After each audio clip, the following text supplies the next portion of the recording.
বন্ধুরা, সারা দিনের কর্মব্যস্ততার ফাঁকে একটু প্রশান্তির আশায় আমরা কজন প্রকৃতির সৌন্দর্য আর মুক্ত বাতাসে বুক ভরা নিঃশ্বাস, নির্মল বিনোদনের আশায় ঘুরতে এসেছি একটি ড্রাগন ফলের বাগানে। আমরা সমস্ত বাগানটি ঘুরে দেখব এবং আপনাদেরও দেখাবো। এই বাগানটি গড়ে উঠেছে বাংলাদেশের উত্তরের জেলা ঠাকুরগাঁওয়ের ভারত সীমান্ত ঘেঁষা বালিয়াডাঙ্গি উপজেলায়।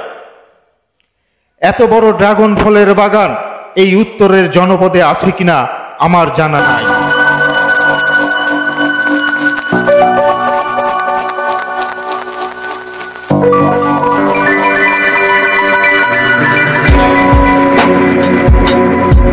হ্যালো বন্ধুরা, এই হচ্ছে সেই বিশাল ড্রাগন ফলের বাগান।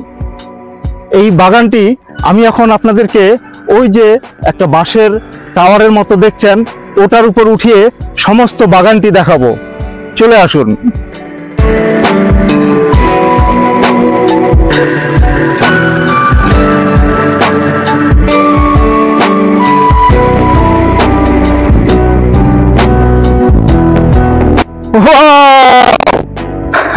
আমি এখন এই বাঁশের টাওয়ারের উপর দাঁড়িয়ে সত্যি খুব ভালো লাগছে। এখান থেকে সমস্ত বাগানটি খুব সুন্দরভাবে দেখা যাচ্ছে। এখন আমি আপনাদেরকেও দেখাবো এর সৌন্দর্য।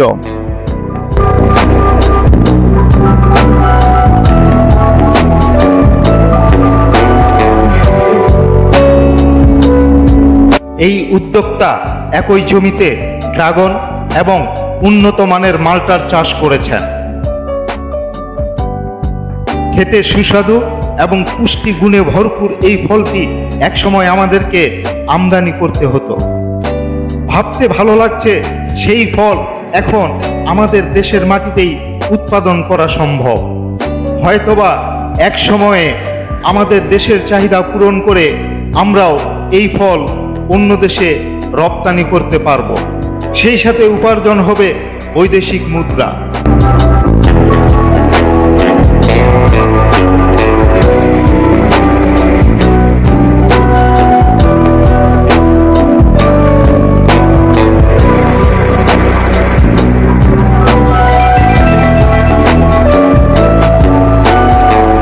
এই বাগানকে কেন্দ্র করে অনেক মানুষের কর্মসংস্থানেরও ব্যবস্থা হয়েছে। একটা বিষয় আমাকে অবাক করেছে, শ্রমিকদের পাশাপাশি এই বাগানের উদ্যোক্তা তিনি নিজেও সমান তালে কাজ করে যাচ্ছেন।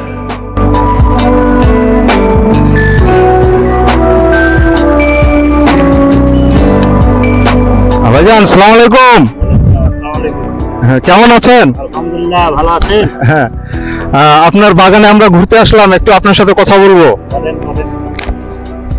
বাস বন্ধুরা, এই যে এতক্ষণ আপনাদের এই বিশাল ড্রাগন ফলের বাগানটি ঘুরে ঘুরে দেখালাম, সেই বাগানের ইনি হচ্ছে মালিক, অর্থাৎ ইনি উদ্যোক্তা। তো ওনার সাথে একটু কথা বলে জানা যাক। কেমন আছেন? আলহামদুলিল্লাহ, ভালো আছেন আপনি? হ্যাঁ, ইনশাল্লাহ ভালো আছি। তো আপনি তো অনেক বড় প্রজেক্ট করছেন, এইটা আপনার কিভাবে ইচ্ছা হইলো যে এরকম একটা বাগান করবেন আপনি? মূলত আমি দেশের বাইরে ছিলাম, সৌদি আরবে 10 বছর। আচ্ছা। ওইখানে ড্রাগন বাগানের ড্রাগন ফল দেখা পরে জানতে পারলাম যে ফল নাকি মালয়েশিয়া, সিঙ্গাপুর থেকে মানে আসে। তো ওই সুবাদে আমি আইসা মানে দেখলাম যে যশোরে নাকি এই ফলের আবাদ মানে হচ্ছে আর কি আমাদের দেশের মাটিতে। তো ওই সুবাদে গেলাম যশোর থেকে বীজ নিয়ে এসে এই প্রথম শুরু করছি। তা আল্লাহর রহমত, দেখছেন গাছের ফলনও ভালো আল্লাহ দিলে। হ্যাঁ, এবং সুস্বাদু আমার ফলটা। হ্যাঁ, ওই সুবাদে করা আর কি। বন্ধুরা, আমরা যেমন শুনলাম যে উনি বিদেশে ছিলেন দীর্ঘ সময়, বিদেশ থেকে আসার পরে বাংলাদেশের যশোরে উনি এরকম একটি বাগান ভিজিট করতে যান এবং সেই বাগানে উনি এরকম ড্রাগন ফলের আবাদ দেখে উৎসাহিত হয়ে বালিয়াডাঙ্গির ঠাকুরগাঁও জেলার বালিয়াডাঙ্গি উপজেলায় এরকম উনি একটি ড্রাগন ফলের বাগান গড়ে তুলেছেন এবং অনেক বড়, সুবিস্তৃত। আপনার ভবিষ্যৎ পরিকল্পনা কি? ভবিষ্যৎ পরিকল্পনা আমি আপাতত 22 বিঘা করছি। 22 বিঘা আল্লাহ দিলে আমার 1 বছর 7 মাস বয়স গাছের। তো যে হারে ফলন এবার আসছিল, এর আগে মনে হয় এসে দেখে গেছেন আপনি। হ্যাঁ, তো ইনশাল্লাহ এই ফসল কিন্তু লাভজনক। এই ফসল কোনো যে কেউ করতে পারে এবং কি মেরে দিয়ে যাবে না আর কি, লসের কোনো প্রজেক্ট না। হ্যাঁ, আশা করি লাভ হবে ইনশাল্লাহ। যদি সামনে কি 4 বছরের পর মানে এর মানে চূড়ান্ত ফলাফল পাবো আর কি। তো 4 বছরের পরে যদি দেখি যে না এই ফল আশা করি মানে অত্যন্ত লাভজনক, তাহলে আরো মানে প্রজেক্ট বাড়ার চিন্তা ভাবনা আছে আমার, দেখি আল্লাহ ভরসা।